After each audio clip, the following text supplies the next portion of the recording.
মুরগি কাস্টমার যদি মুরগি নেয়, আমি এখানে মুরগি চামড়া সিলাই দিই, ফিস করে দিই, তারপরে যাই ড্রেসিং করে। এগুলো আমাদের কাজ।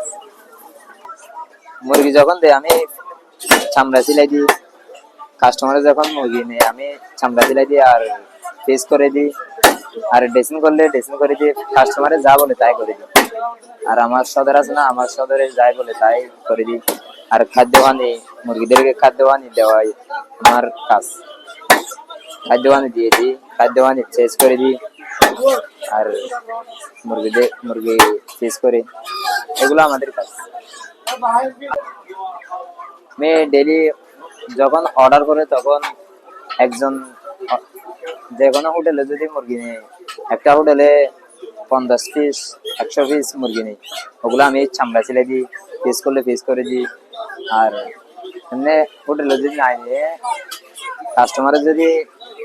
কাস্টমারের মুরগি 100 piece 200 piece, daily 100 piece 200 piece হয়। প্লেটে 1 মিনিট, সর্বোচ্চ 1 মিনিট, আরো কম লাগে। আমি চামড়া সিলাইয়ের সময় আমি সবসময় যখন করি, সবসময় করলে তো আমার স্পিড, আমি স্পিডে করতে পারি অনেক।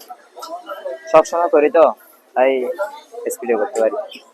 সকাল 6টার দিকে আসে আর বিকাল 10টার দিকে চলে যাই বাসায়। এখানে সার্ভিস বেশি হচ্ছে ড্রেসিং, ড্রেসিং এর সার্ভিস বেশি।